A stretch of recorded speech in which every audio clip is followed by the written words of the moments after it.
Hello, नमस्कार, जय हिंद, वंदे मातरम। स्वागत है आप सभी का आपके अपने YouTube channel RJ Krishna education पर। जी हाँ दोस्तों, बहुत ही शानदार आज एक और आर्मी अग्निवीर भर्ती 2025 के लिए एक मॉडल पेपर लेकर आ चुके हैं।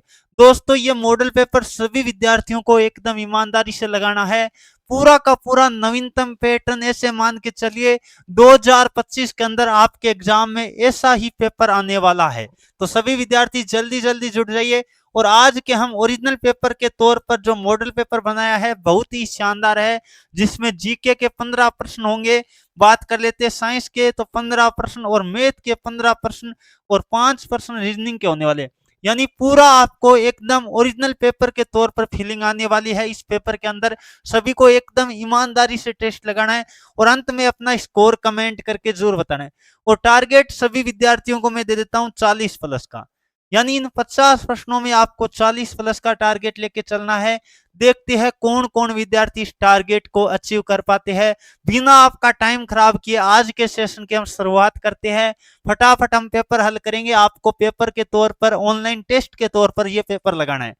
पहला प्रश्न है, भारत में आयोजित आईसीसी क्रिकेट विश्व कप 2023 का फाइनल किसने जीता। यानी कुल मिला के क्रिकेट विश्व कप 2023 है वो किसने जीता, विजेता टीम कौन थी दोस्तों। तो याद रखिए, विजेता टीम की बात करें तो वो कौन थी, ऑस्ट्रेलिया की बात करें दोस्तों तो ये थी विजेता टीम। कौन सी टीम थी दोस्तों, विजेता। और उपविजेता की बात करें दोस्तों, याद रखना, उपविजेता की बात करें तो भारत था। और आयोजित कहां हुआ, भारत के अंदर आयोजित हुआ। यह भी आपको ध्यान रखना है, वेरी वेरी इंपॉर्टेंट प्रश्न है। चलिए आगे बढ़ते हैं। बॉम्बे हाई, बॉम्बे हाई किस खनिज के लिए प्रसिद्ध है। बॉम्बे हाई है वो किसके लिए प्रसिद्ध है, यह आपको बताना है। तो पेट्रोलियम खनिज के लिए प्रसिद्ध है विद्यार्थियों, किसके लिए, पेट्रोलियम के लिए। और याद रखना, कोयला की बात करें दोस्तों, धनबाद, धनबाद की बात करें जो कि कोयला नगरी के नाम से जाना जाता है, झारखंड के अंदर है।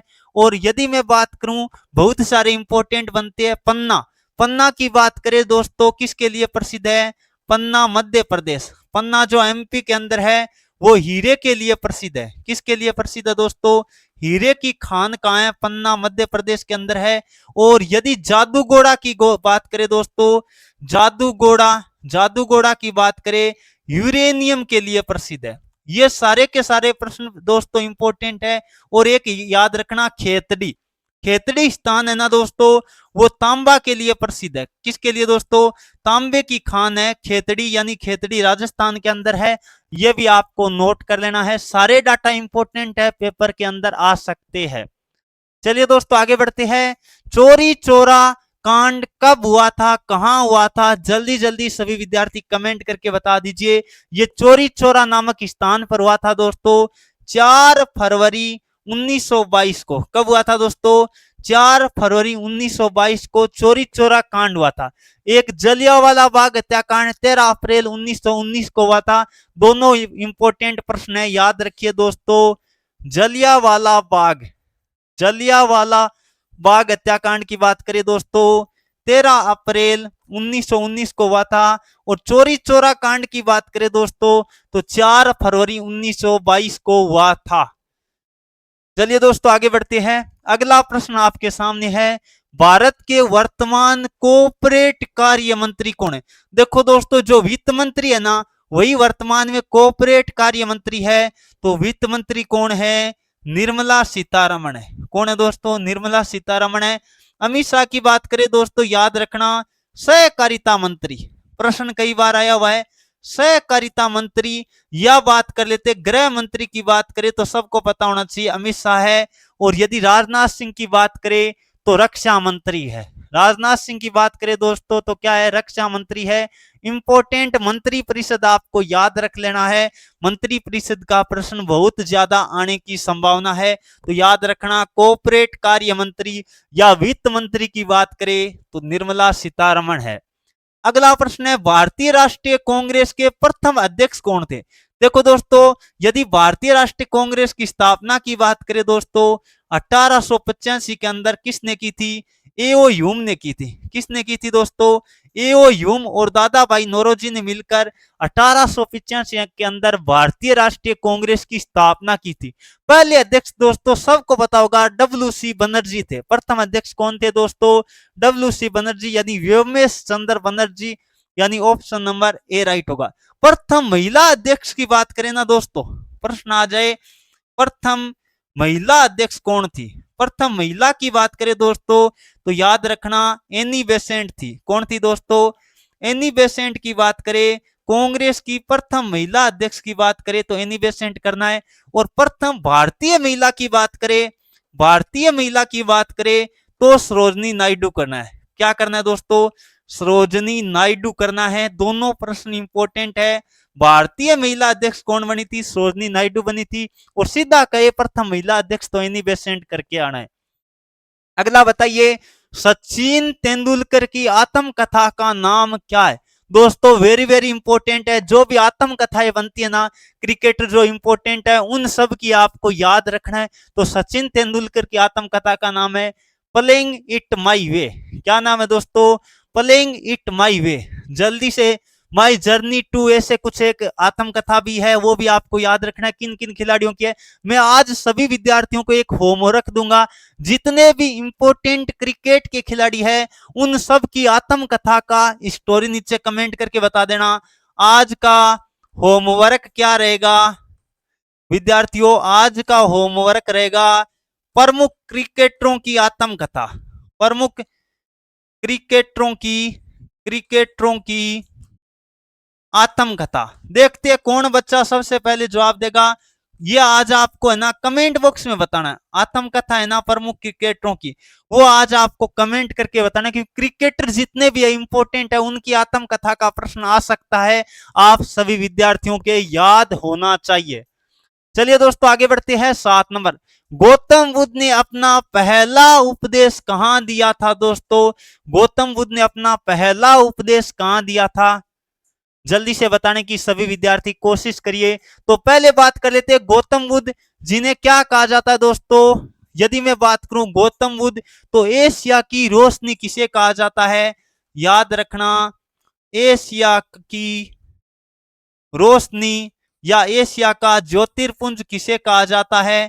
तो याद रखना गौतम बुद्ध को एशिया की रोशनी या एशिया का ज्योतिर्पुंज या लाइट ऑफ एशिया कहा जाता है। अब बात कर लेते हैं इनको, यानी पहला उपदेश कहां दिया था दोस्तों? तो सारनाथ के अंदर इन्होंने पहला उपदेश दिया था। और गौतम बुद्ध का जन्म लुम्बिनी नामक स्थान नेपाल के अंदर हुआ था। यह सभी विद्यार्थियों को याद रखना है। बहुत ही शानदार और जानदार प्रश्न है। चलिए अगला प्रश्न आपके सामने आ चुका है। 8 नंबर, 2011 की जनगणना के अनुसार भारत का सबसे ज्यादा 2011 की जनगणना के अनुसार भारत का सबसे ज्यादा बात कर लेते लिंगानुपात वाला राज्य कौन सा है? लिंगानुपात सर्वाधिक बताना है। सर्वाधिक दोस्तों केरल की होगी। और न्यूनतम लिंगानुपात किसकी होगी? हरियाणा का। याद रखना दोस्तों न्यूनतम लिंगानुपात वाला राज्य है, न्यूनतम लिंगानुपात वाला राज्य हरियाणा है। और सर्वाधिक लिंगानुपात राज्य कौन सा है दोस्तों? केरल है। ये सभी विद्यार्थियों को नोट कर लेना है। चलिए दोस्तों जल्दी जल्दी एक बार बताने की सभी विद्यार्थी कोशिश करिए। देखते हैं कौन कौन विद्यार्थी सही जवाब दे पाएंगे। 1 मिनट थोड़ा सा मैं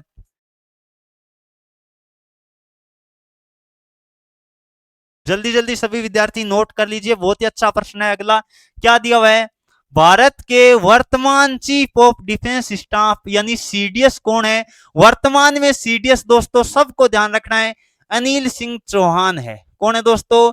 अनिल सिंह चौहान की बात करें तो भारत में तीनों सेनाओं के जो बात कर लेते हैं चीफ ऑफ डिफेंस स्टाफ, जिसे शॉर्टकट में सीडीएस कहते हैं। और भारत के प्रथम सीडीएस याद रखना दोस्तों, प्रथम सीडीएस कौन थे? जनरल विपिन रावत थे दोस्तों। याद रखना भारत के प्रथम सीडीएस कौन थे? जनरल विपिन रावत थे। चलिए दोस्तों आगे बढ़ते हैं।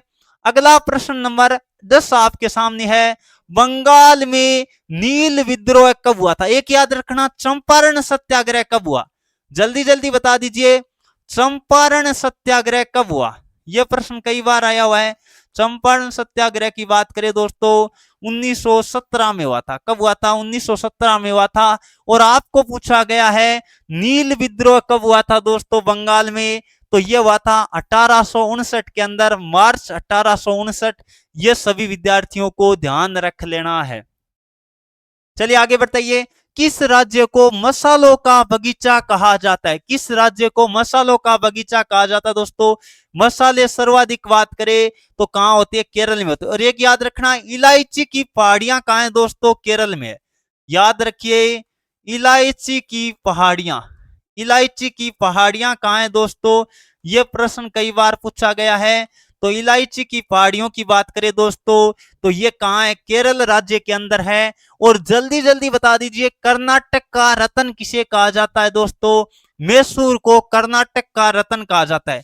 याद रखिए, कर्नाटक का रतन किसे कहा जाता है? तो दोस्तों मैसूर को कर्नाटक का रतन कहा जाता है। चलिए दोस्तों आगे बढ़ते हैं। अगला प्रश्न आपके सामने है 12 नंबर। क्या प्रश्न दे रखा है? वर्तमान में भारतीय संविधान में कितने मौलिक अधिकार है? देखो, मौलिक अधिकार वर्तमान में दोस्तों 6 मौलिक अधिकार है। मूल संविधान में मौलिक अधिकार कितने थे? याद रखना, मूल संविधान में, मूल संविधान में मौलिक अधिकार कितने थे? यह भी तो आ सकता है दोस्तों। मूल संविधान में मौलिक अधिकार थे 7। कितने थे दोस्तों? मूल संविधान में मौलिक अधिकार 7 थे। यह भी आप सभी विद्यार्थियों को नोट कर लेना है। चलिए दोस्तों आगे बढ़ते हैं। क्या दिया हुआ है? राष्ट्रीय आपातकाल का वर्णन। राष्ट्रीय आपातकाल, देखो आपातकाल 2-3 तरह के होते हैं, वित्तीय आपातकाल, राष्ट्रीय आपातकाल, या बात कर लेते हैं राष्ट्रपति शासन या राज्य आपातकाल। तो जल्दी से बताने की कोशिश करिएगा, राष्ट्रीय आपातकाल का वर्णन भारतीय संविधान के कौन से अनुच्छेद में मिलता है? अनुच्छेद 352 के अंदर मिलता है। दोस्तों कहां मिलता है?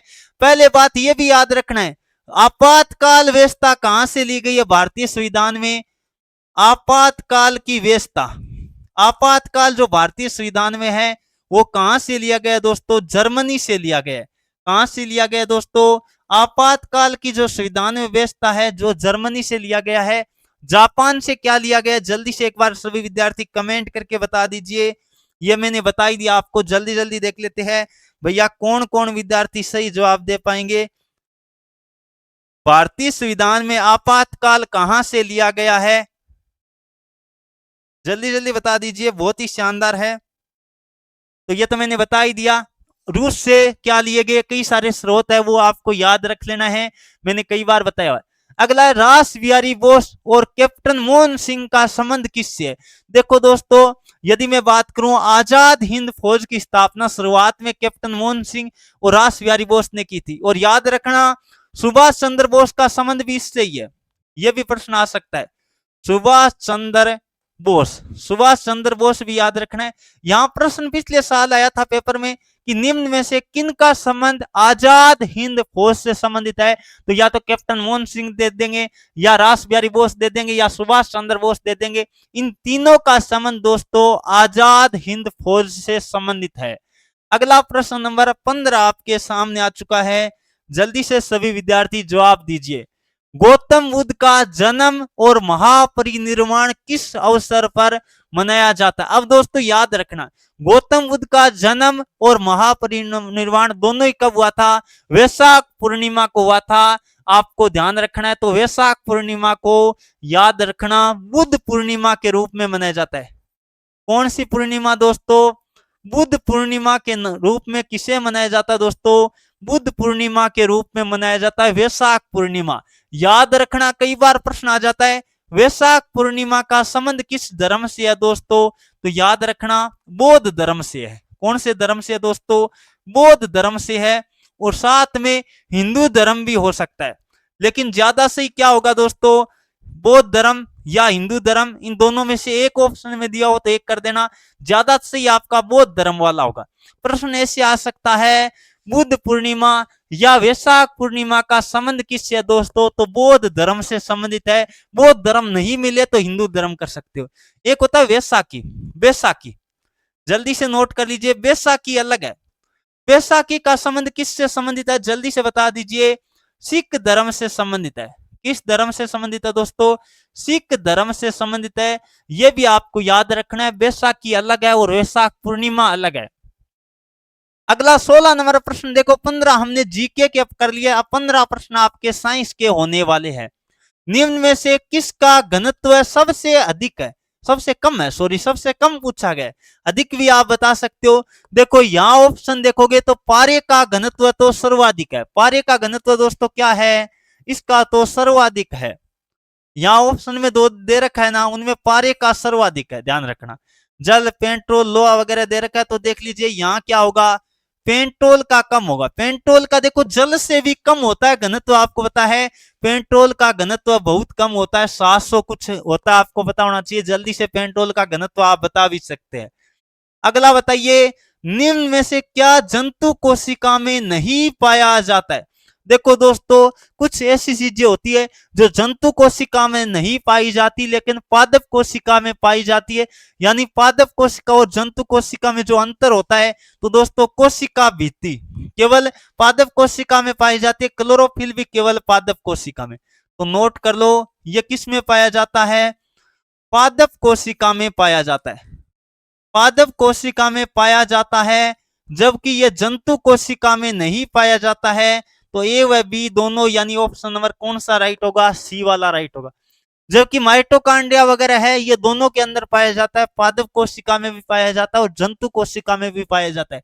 तो यहां से प्रश्न आ सकता है, निम्न में से कौन सा ऐसा कोशिकांग है जो पादप कोशिका में पाया जाता है लेकिन जंतु कोशिका में नहीं? तो कोशिका भित्ति देगा या क्लोरोफिल देगा। चलिए आगे बढ़ते हैं। 18 नंबर, निम्न में से कौन सा स्वपोषी? स्वपोषी के अंदर क्या होते हैं दोस्तों?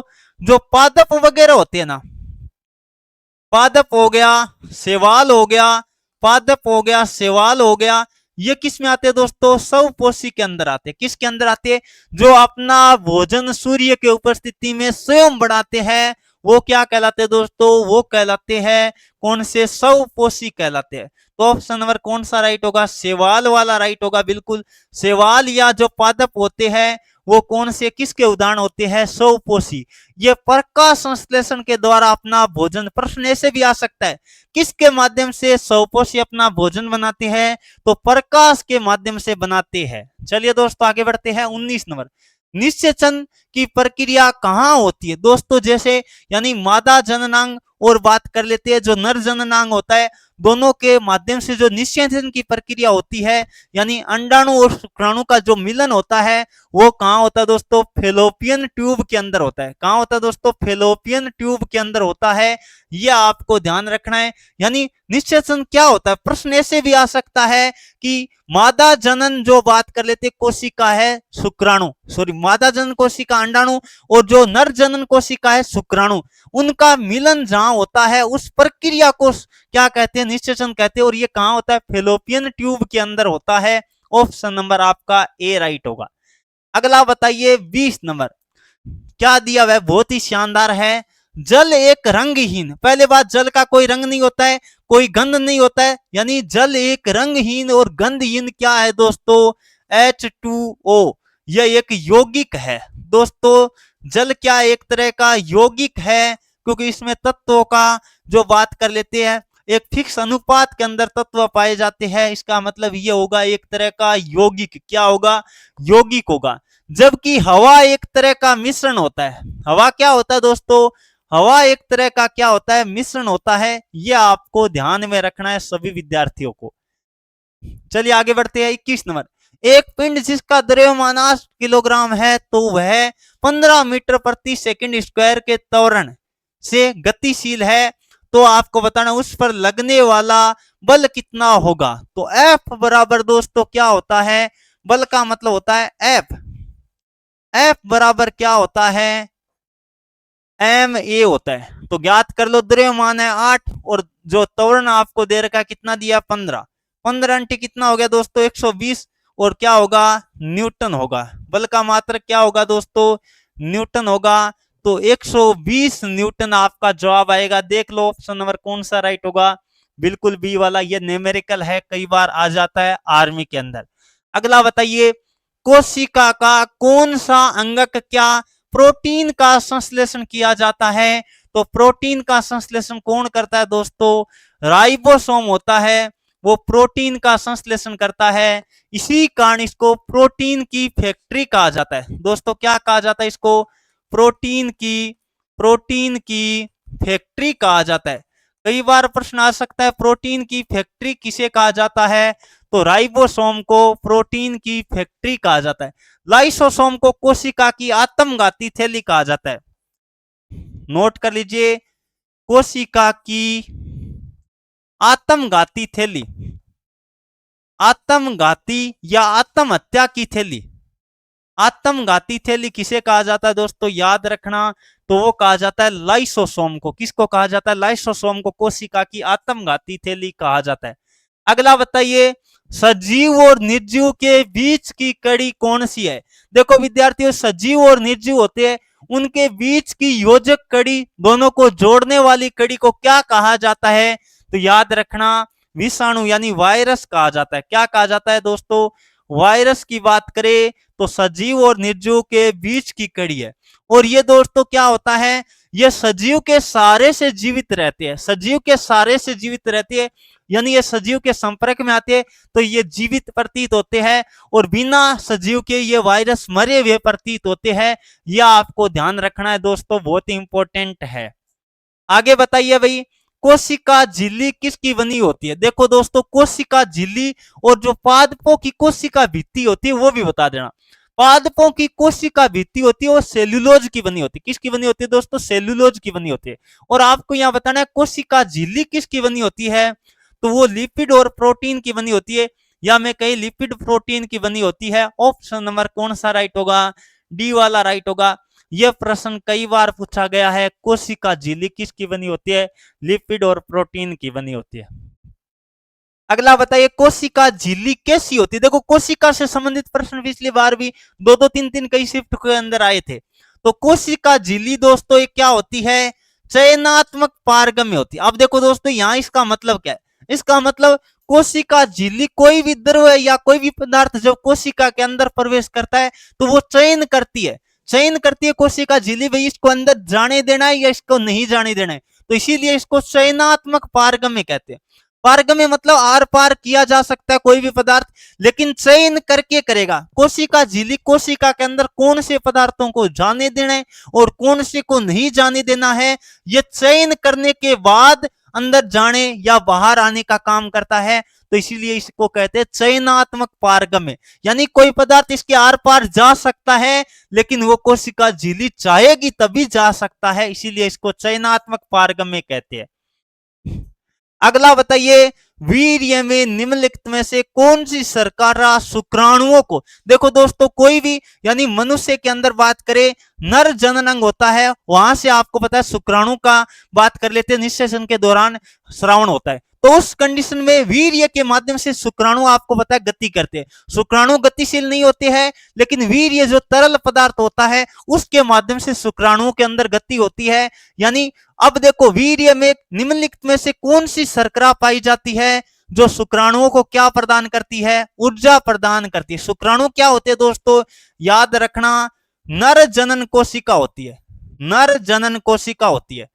नर जनन कोशिका क्या होती है? शुक्राणु होती है। और याद रखना, मादा जनन कोशिका कौन सी होती है? मादा जनन कोशिका, तो याद रखना वो होती है अंडाणु। क्या होती है दोस्तों?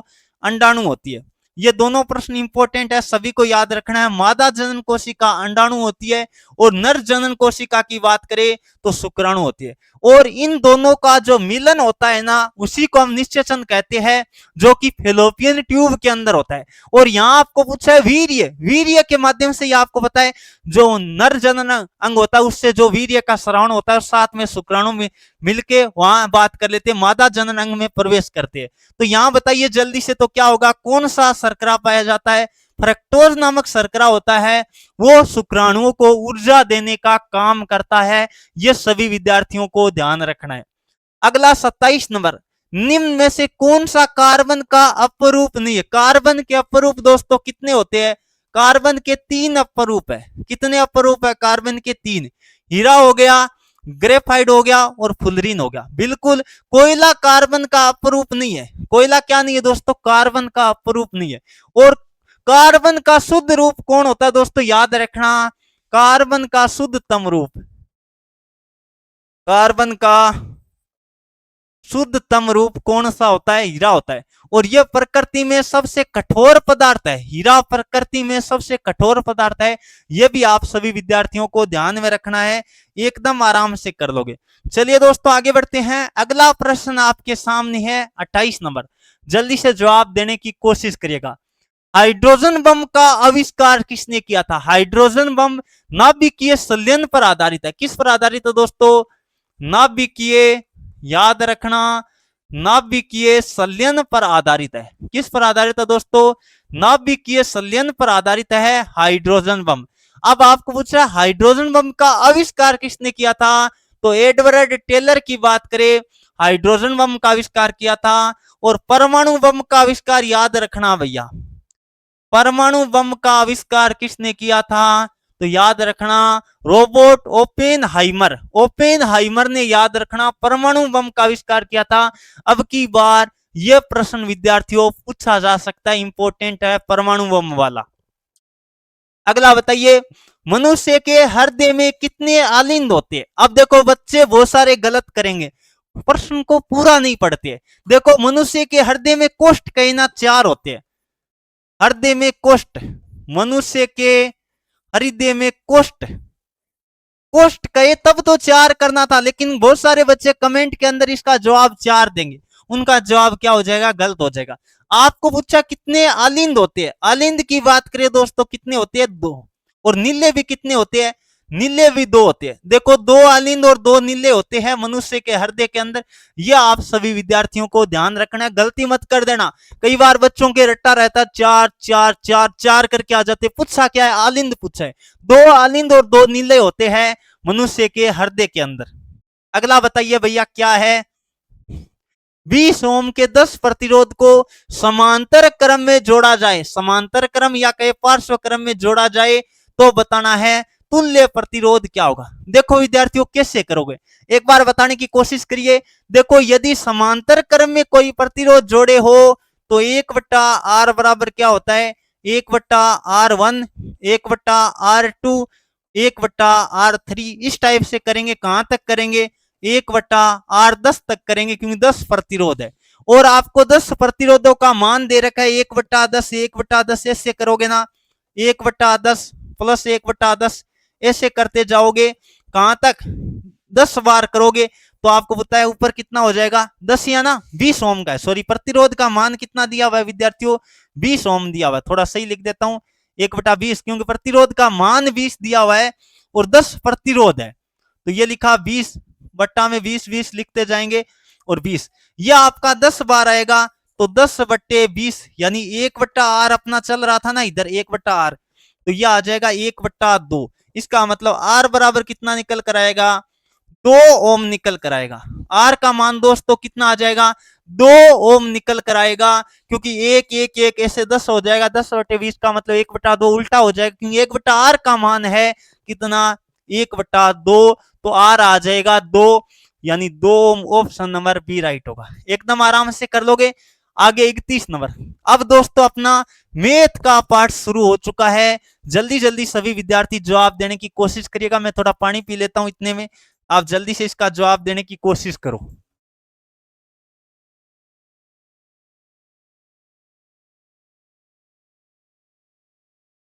जल्दी से सभी विद्यार्थी इस सवाल का जवाब देने की कोशिश करिए।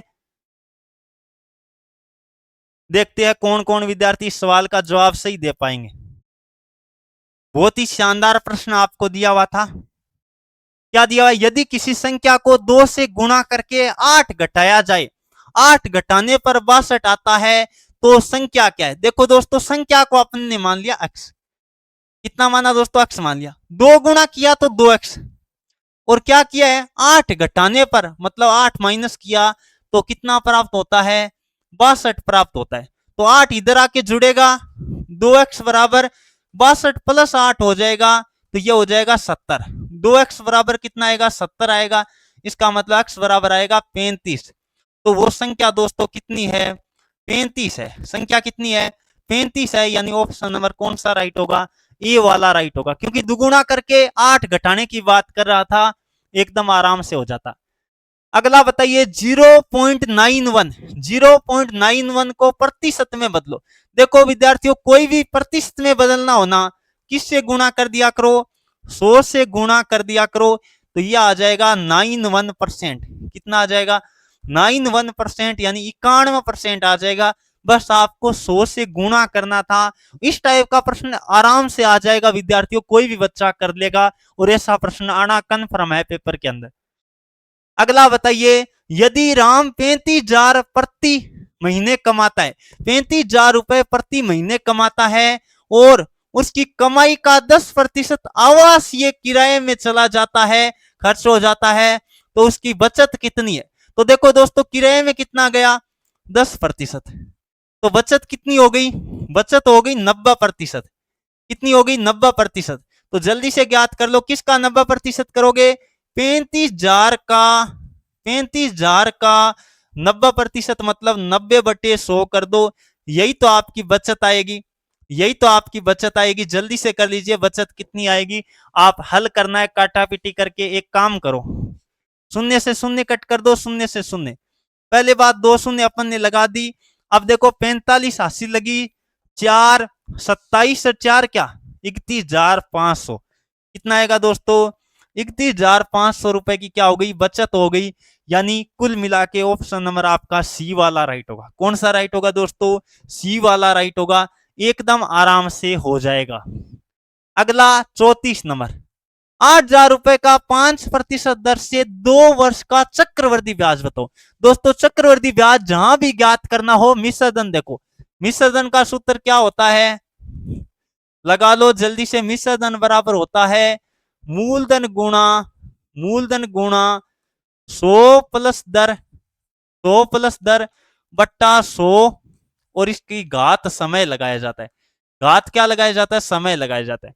तो कर लीजिए, 8,000 रुपए है, तो ये लिखा 8,000, 8,000 गुणा कितनी दर है? 5%, तो 105/100, 105/100। 2 बार क्यों लिखा? क्योंकि टाइम कितना है? 2 वर्ष का है।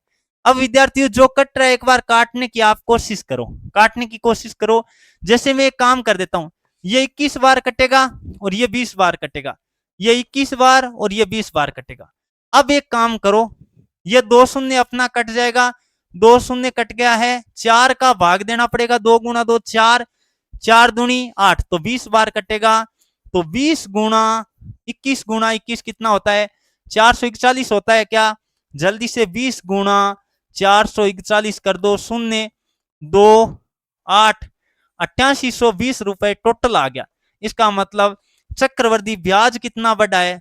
ब्याज कितना बढ़ा है? देखो 820 रुपए बढ़ गया। कितना बढ़ गया दोस्तों? क्योंकि 8,000 रुपए था, 8,000 का 8,820 हो गया, तो ब्याज कितना हुआ दोस्तों? 820। यानी ऑप्शन नंबर कौन सा राइट होगा? बिल्कुल डी वाला राइट होगा। अगला बताइए, अभी सरलीकरण का प्रश्न आ चुका है। सबको क्लियर तो एकदम दिखाई दे रहा है ना? कोई दिक्कत तो नहीं है किसी के भी? चलिए, एकदम क्लियर दिखाई दे रहा है, कोई दिक्कत नहीं है। चलिए अभी बता दीजिए जल्दी से, प्रश्न कौन कौन बच्चा बताएगा? पहले क्या करोगे? पहले भाग को हल करोगे, तो 24 में 3 का भाग दोगे, 8 गुणा 2, 8 गुणा 2 कितना आएगा दोस्तों? 16 आएगा। कितना आएगा? 16 आएगा। बिल्कुल ऑप्शन नंबर ए करना। पहले गुणा मत कर देना, बोर्डमास नियम लगाना आना चाहिए। इसमें क्या लगाना था? बोर्डमास नियम लगाना था। बोर्डमास में पहले क्या होगा? गुणा और भाग है, तो पहले भाग हल होगा। चलिए आगे बढ़ते हैं। 36 नंबर, यदि एक आदमी कोई कार्य को 50 दिनों में कर सकता है, यह दोस्तों क्या है? टोटल टाइम है। क्या है? टोटल टाइम आपको 50 दिन दिए हुए है, तो आगे दिया है, तो वह 5 दिनों में कितना काम करेगा? 5 दिनों में कितना काम करेगा? इसका मतलब 5/5 दिनों में काम करेगा, 5/50। और किस में बताना था दोस्तों कितना काम करेगा? प्रतिशत में बताना था। इसका मतलब गुणा में क्या कर दो? 100 कर दो। 0 से 0, 5 से 5 कट गया, तो 10% काम कर दिया गया है। बच्चा कितना है?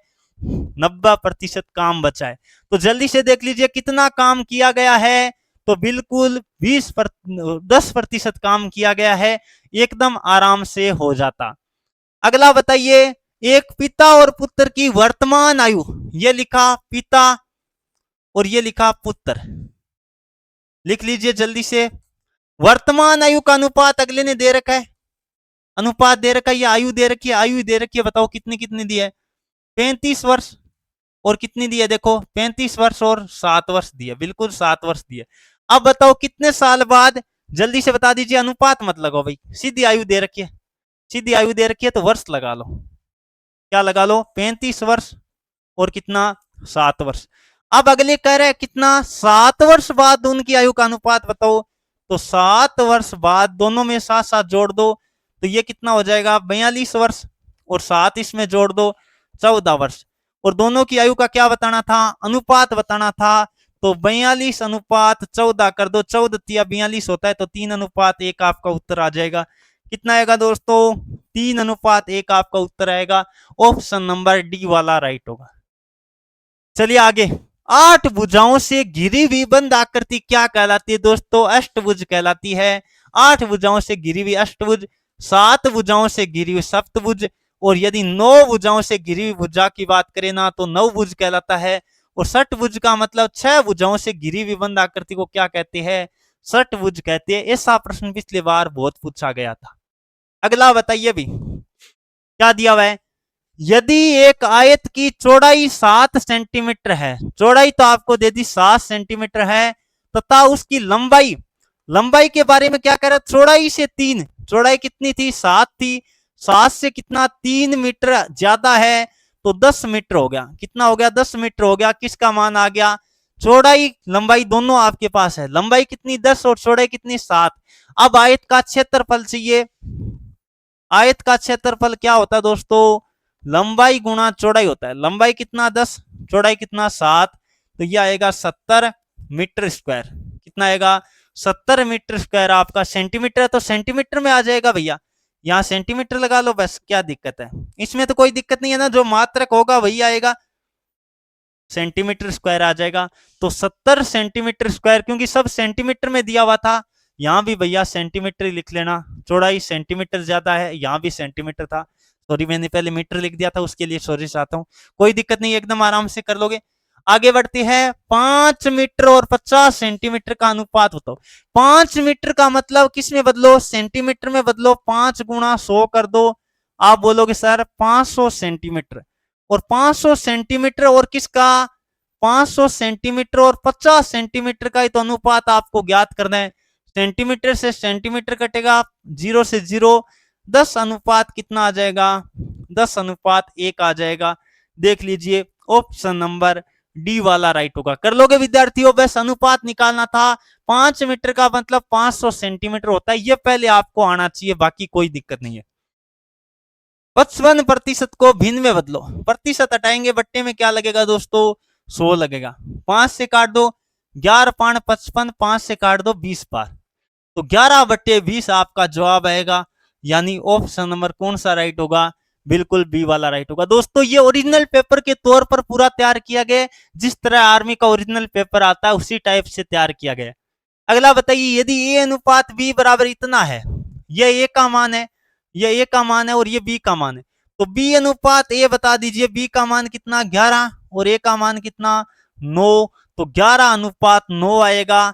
यानी आपको सीधा उल्टा करना था, बी और ए का ज्ञात करना था, पहले ए और बी का दिया हुआ था, उल्टा करके। ऐसा प्रश्न पिछले बार 1-2 शिफ्ट के अंदर आया था।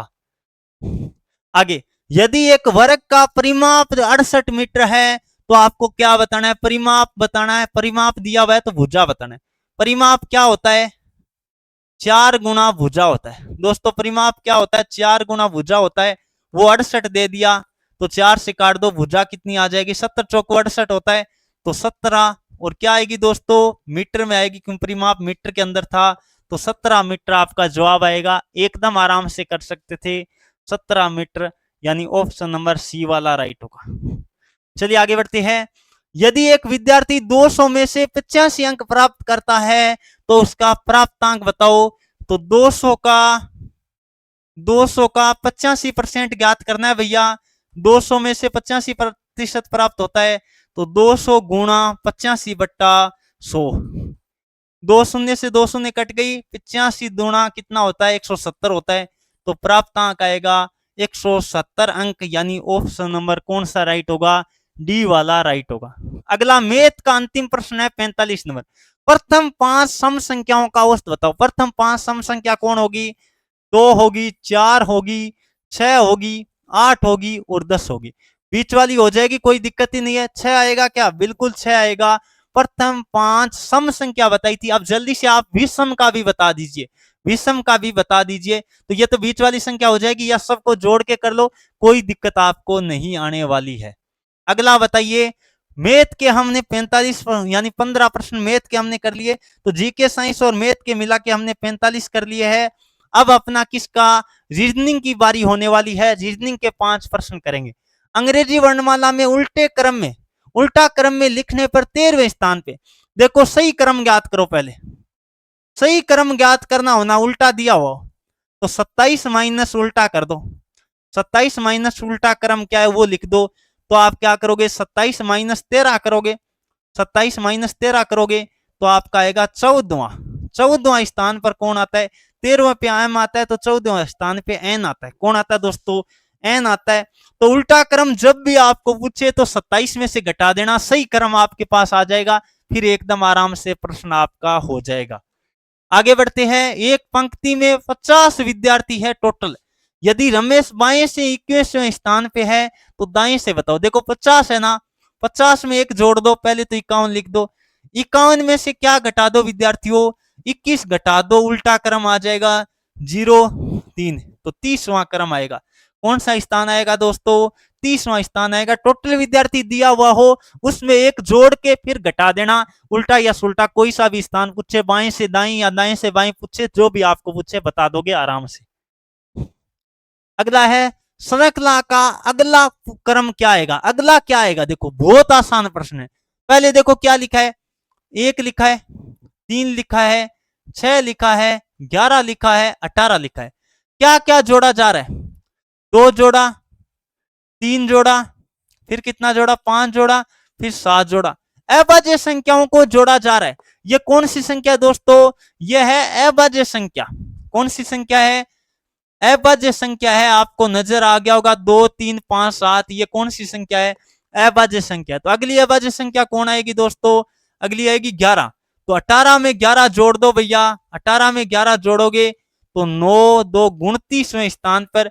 देखो 26 तो आगे 3, 26 प्लस 3 हो गया भाई, 26 प्लस 3 यानी यही तो 29वां होगा। तो 26 पे तो जेड आ गया, 3 आगे चलोगे तो क्या आ जाएगा, सी आ जाएगा। स्थान कौन सा आएगा दोस्तों, सी वाला आएगा, ऑप्शन नंबर सी। जो सी दे रखा है ना वो सही होगा, क्योंकि 29वां स्थान पे कौन आएगा अंग्रेजी वर्णमाला में, क्योंकि 26 तक होता आगे 3, मतलब तीसरे स्थान पे कौन आएगा, सी आएगा। तो इस टाइप से आपको करना था। अगला बताइए, श्रृंखला का बहुलक बताओ। बहुलक का मतलब पुनरावृत्ति, सर्वाधिक, सर्वाधिक आवृत्ति किसकी है, सर्वाधिक आवृत्ति जिसकी होगी वही क्या होगा, बहुलक होगा। तो देखिए सबसे ज्यादा बार कौन आया, 12 है, 2 बार 3 बार, तो सबसे ज्यादा बार 12 आया, इसका मतलब बहुलक आपका क्या आएगा, 12 आएगा। जो सबसे ज्यादा बार आता है वही बहुलक कहलाता है। अगला देखिए, CAT, सी कितने नंबर पे आता है, 3 नंबर पे। ए कितने नंबर पे आता है, 1 नंबर पे। टी आता है 20 नंबर पे। तो सीधा क्रम लिखा गया है। डी कितने नंबर पे आता है, 4 नंबर पे। ओ 15 नंबर पे और ये जी 7 नंबर पे आता है। तो 4157 आपका जवाब आएगा, 4157, यानी ऑप्शन नंबर बी वाला राइट होगा। अब जल्दी जल्दी सभी विद्यार्थी एक बार कमेंट करके बता दीजिए आज की क्लास में आपके कितने प्रश्न राइट हुए। 40 प्लस का टारगेट दिया था मैंने 50 में से, क्या ये अचीव हो गया है, जल्दी से नोट कर लीजिए कितने प्रश्न आपके सही हुए। और ये प्रश्न जो आप ऑनलाइनर के फॉर्मेट में लिख भी सकते हैं। और हमारा ब्रह्मास्त्र कंटेंट विद्यार्थियों इस बार 1 तारीख को लॉन्च होने वाला है। तो जो भी विद्यार्थी ब्रह्मास्त्र कंटेंट लेना चाहते हैं आपका इंतजार बहुत जल्द खत्म होगा। हमारा ब्रह्मास्त्र कंटेंट 1 तारीख को लॉन्च हो जाएगा ऑफिशियल तौर पर। मात्र 700 विद्यार्थियों को हमारा ब्रह्मास्त्र कंटेंट मिलने वाला है। अब की बार फिक्स सीट हमने रखी है, पहले आओ पहले पाओ वाला मैटर रहने वाला है। जो भी विद्यार्थी लेना चाहो ब्रह्मास्त्र कंटेंट, तो अभी हमारा पोस्टर तो ऐप के अंदर लॉन्च है, अभी भी आप रजिस्ट्रेशन करवा सकते हैं। बाकी 1 तारीख से उसमें कंटेंट डल जाएगा कंप्लीट, आप पढ़ सकते हो, जिससे आपके 45 से ऊपर प्रश्न एग्जाम के अंदर आराम से फंस जाएंगे, कोई दिक्कत आपको नहीं आने वाली। तो दोस्तों आज का सेशन आपको कैसा लगा कमेंट करके जरूर बताइए। एडुकेशना ऐप जरूर डाउनलोड कर लेना, वहीं आपको ब्रह्मास्त्र कंटेंट मिलने वाला है। आज के लिए दोस्तों यहां समाप्त करना चाहेंगे, वीडियो अच्छा लगा शेयर कर देना, चैनल पर नए आए हो तो चैनल को सब्सक्राइब कर लीजिए। चलिए आज के लिए इतना ही, थैंक यू फॉर वॉचिंग। जय हिंद, जय भारत, वंदे मातरम, राम राम।